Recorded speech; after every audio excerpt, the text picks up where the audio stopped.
this one out from here. Sorry, I'm Dolores, and I like to move around. It's on the table. Oh, thank you.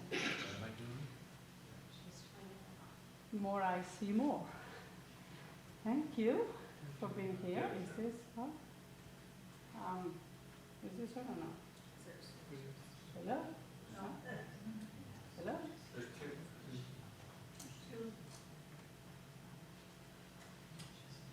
Hello? Oh, I think it's working now. I'm not sure. No? Probably you have enough with my voice. Jill's got it. There's two buttons. These greens. Oh. Yeah. Goes off, but you have to hit the button. Hello? Okay. Right, so I'm Dolores, and thank you very much. And we are going to talk about group consciousness. I just want to do a little story for the children, if you allow me. And this picture is of trees. If anybody of you know the name, please don't say it, because I want the children to guess it, if they can. So now you see this picture, and at the end of my presentation, there is the other side of the picture. Okay? Can you go past, please? So this is a story. Once upon a time, the sun was so close to our planet, that it was dangerous. It was really, really dangerous. We were all going to burn. So the animals decided to get together and do something about it. Okay? So here comes the fox, and he says, I'll take the sun in my mouth and I'll run with it to heavens. But the sun was so hot that he had to let go because he got badly burned. And look, his mouth was black forever after this attempt. Then there was another animal that volunteered. The next slide. And it was the opossum. And then he said, I can wrap my tail around the sun. And he ran to heavens. But guess what? It became very, very hot. And then his tail was badly burned. Uh-oh, he's got a hairless tail ever since. But they're always volunteers, okay, as we can see in the center. So we have another volunteer. This guy, please adults, don't say the name. We met this guy last Sunday, very, very close to my house. And I look at it. And do you know the name? I didn't. I learned it last Sunday. They circle our house all the time. I've never seen one until last Sunday. Okay, so what's the name of this animal? Turkey vulture. Yes, it's a turkey vulture. You know more than me. How old are you? 4. I only learned the name of this animal at 55. Wow, I'm impressed. So, he used to have a beautiful mantle of rich feathering. Everybody envied him because he was so smart. But guess what? He volunteered. He volunteered and placed its head against the sun and flew to heavens, and placed the sun at a safe distance from Earth. But he was very strong. He kept going on and on and on. And guess what? His feathers got burned. But you know what? He didn't have any more feathering, but the sun was far away at a safe distance for all of us to enjoy. Not so much heat and have a peaceful life. So this turkey vulture did a great service for humanity. Can we get the next slide? And that's all you have to know for now. The end of the slide, the other side of the trees, your teachers will show you. You want to stay? it may be too interesting for you. I think the last slide is better. So we're going to find out why the turkey vulture did what he did. I gave you one. I left it there. Okay? Thank you for coming, and thank you for teaching me that you already knew something. Wow, I'm impressed. So the turkey vulture really shows us forgetful service. And this is, bear with me, the language is always a barrier, especially for myself, because I'm Spanish, as you know. English is my second language. You want to stay? I'm honored. So we obviously have to learn something from this vulture. And I'm going to give you a hypothesis of what this vulture came to teach us, and then maybe by the end of the presentation you will agree or not with me, and it's fine. Everything will be fine. So Hermes was one of the few people who actually survived the Atlantean floods. As you know, it was a great civilization, and they got to a peak, and then they started descending, and they finally disappeared. But Hermes flew to the highest part of the planet, which, of course, it was the Himalayas area, and some others went with him.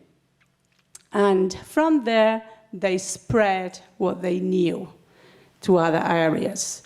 And then Moses came along, and he also gave us a little bit of teaching. Have you ever seen or heard of bullfighting? No? I'm Spanish. I grew up with the bullfighting. Actually, my uncle was a bullfighter. So it always bothered me, what does it mean? Why do we kill bulls for fun, really? I suffer a lot. And then when I was studying, and I studied that it was actually a very esoteric rite. I don't like it, but at least I understood where it came from. One of these lessons is that we, as human beings, need to conquer our animal nature. And in the labyrinth, that's what they did. They went to the center of the labyrinth and tried to kill this bull that represented our animal nature. Then these are just teachers that are coming and teaching us something. Pythagoras, as you know, we still study this in maths these days. So all of these masters are coming to do a little bit of contribution to the group consciousness. So Pythagoras, for example, may be in our math textbooks, but his teachings were about this formula, 1 + 2 + 3 + 4 = 10. He wanted to know the meaning of life. The 1 represents the monad. The 2 represents the multiplicity and everything that is created, infinitive in the world. And then the 3 is heaven, and the 4th is the earth. And of course, 10 is 1 and 0, which is the self, and what is not the self, which is an illusion. Now, Pythagoras was a vegetarian because he didn't want to harm anything. And I could see that everybody who spoke ahead of me, we are all coordinated. If you were in that time and you wanted to study with Pythagoras, you know what you had to do? The first requisite was be silent for 2 years. That was the entrance exam. If you hadn't gone through the silence of 2 years, you couldn't continue studying. Can we have the next one? So Pythagoras and Plato had disciples, students, so they raised the group consciousness little by little, one student at a time. And then we get great masters like Buddha or Jesus. And Buddha, again, has to sacrifice, like the vulture. He sacrificed being the son of a rich prince. And he went and teach us personal discipline and detachment.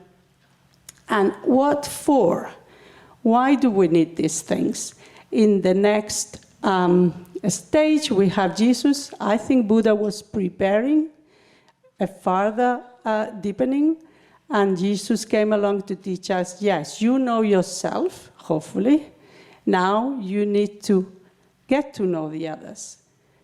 Love the others, even your enemies. So these lessons, wisdom and love, are actually a requisite to achieve this group consciousness. Can we have the next? Oh, it's repeated. It's because they were very important. Then we have Apollonio de Tyana.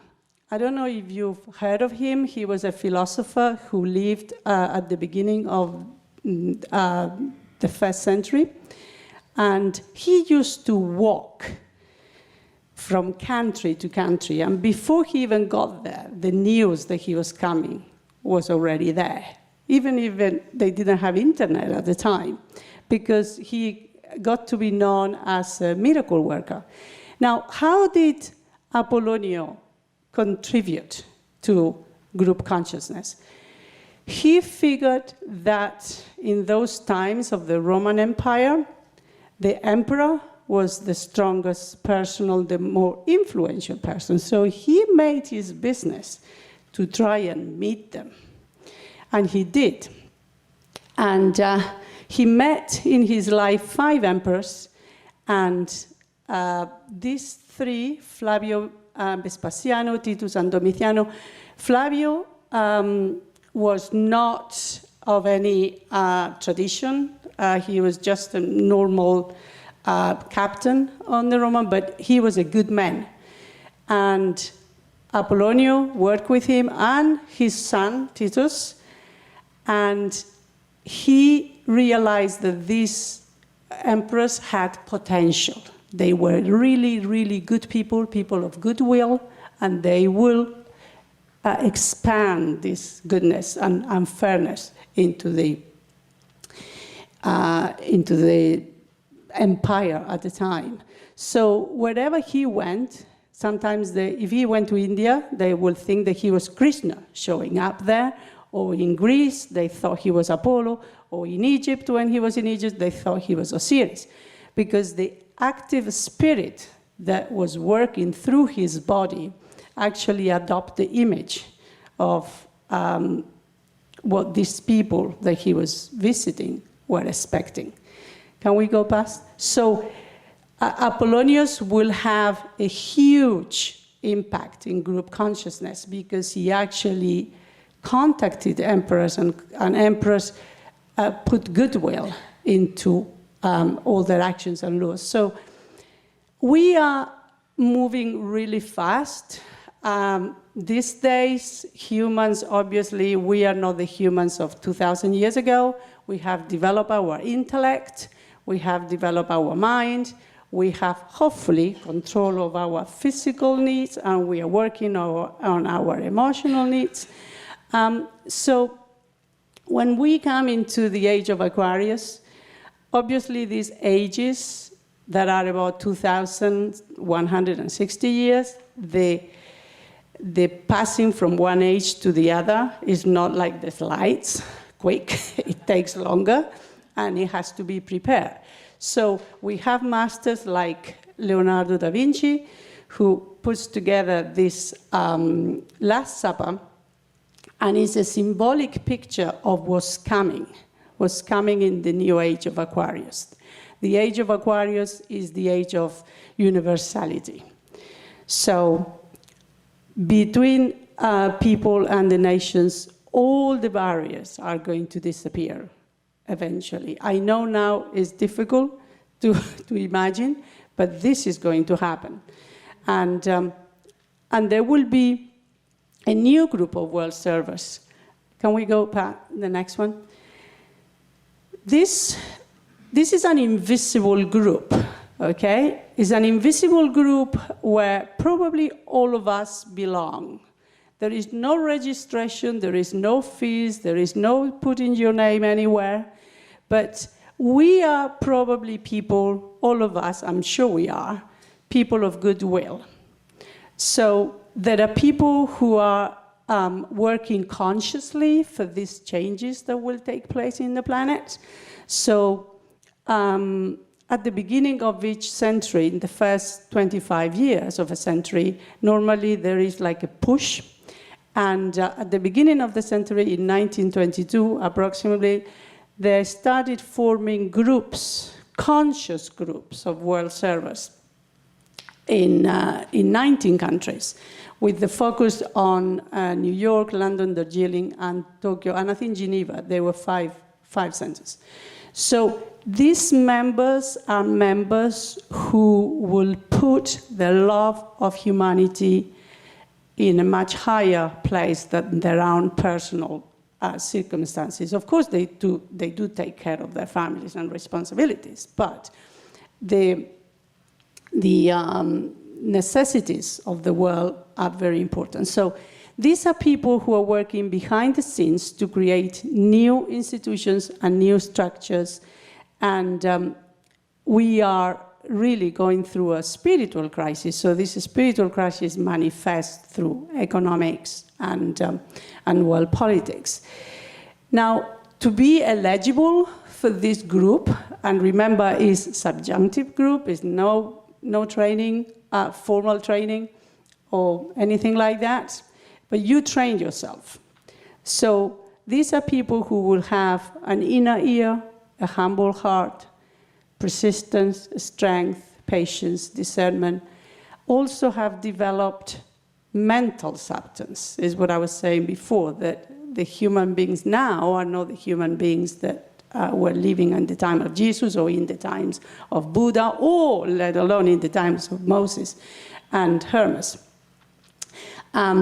So there are people of goodwill everywhere. Can we go to the next one? How do we recognize these people? Well, I'm sure you're familiar with this young lady. She is 16 years old, and she decided to go on her own personal campaign to protest about injustice in terms of environmental exploitation of the planet. So she is now in Washington. She came by boat, 2 weeks, on a low-emission boat, and she's on her American campaign. Young people from 150 countries have come to join her, and as you know, I think you talked about that before, so it's happening all over the world. Now, this girl says, when the journalist asked her, what do you hope to achieve here? You know, what is your agenda? And she says, I don't really have any concrete things I want to have accomplished, because then I would just be disappointed all the time. Who does it remind you of? It reminds me of Buddha. Yeah? Be detached. Don't expect things, because you will be disappointed. This is your glamour. This is your Maya, yeah? So this is 16 years old, and she's saying, when they accuse her, because of course, you know, whenever you are a public person, you're going to be accused of something. So there are some, fashions out there criticizing her in some way, and they ask her about that, and she said, I don't respond to hate. They don't deserve my attention. So this is a lady who knows how the energy works. You know, if you're complaining all the time about something, you're actually giving energy to that thing to happen. The best thing is just get on with your work and forget about the negativity, because this is a balance. Everything is in a scale. If we think more about positive things, these are going to happen. And if you criticize all the time and complain, this is why I don't vote, because I just haven't got the time to research any politician that may be doing something useful. What I see in the news doesn't really convince me. So I know this is maybe not very ethical to do, but I just don't put my energy in things or people that I don't think they deserve my attention. I do the same. So this little boy on the left is swimming in plastic.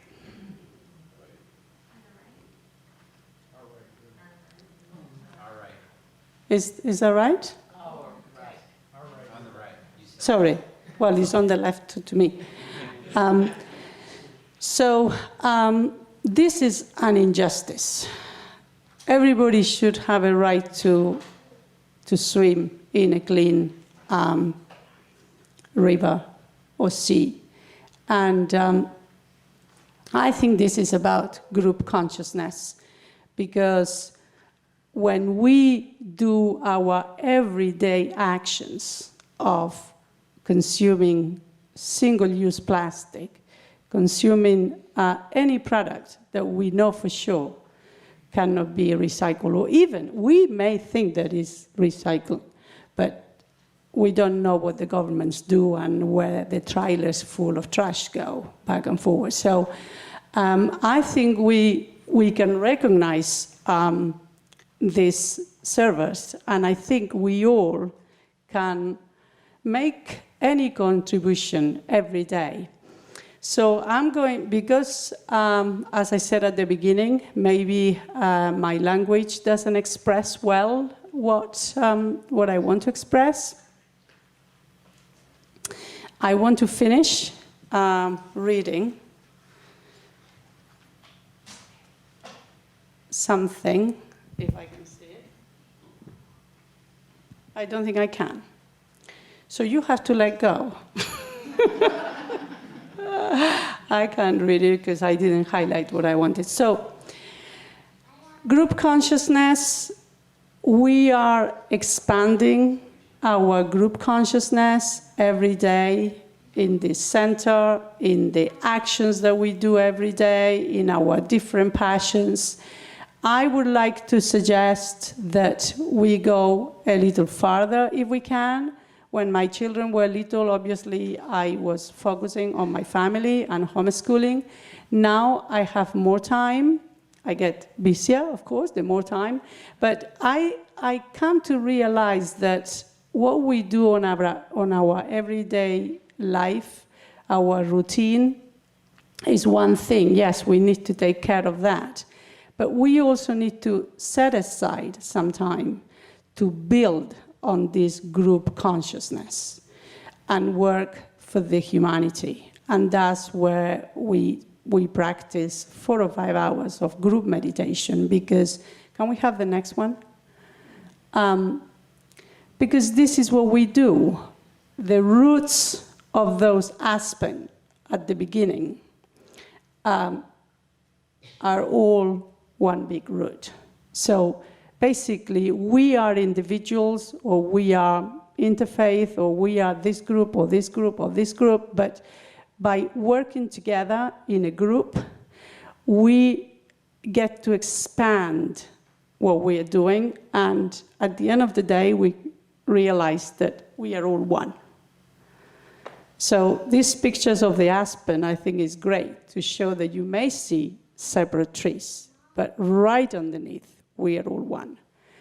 I thought these images really show what I mean to express with group consciousness. I don't know whether I express it very well, but I will encourage everybody. We are in the age of Aquarius, which is, as I say, universality and synthesis. We need to work in group. We need to put aside our personalities and group and work at a higher level, because now we may not have these big teachers coming and we need to follow. We need to listen to our own inner teacher, which is our soul. And our souls are all one. I don't know how long I talked to, but thank you very much.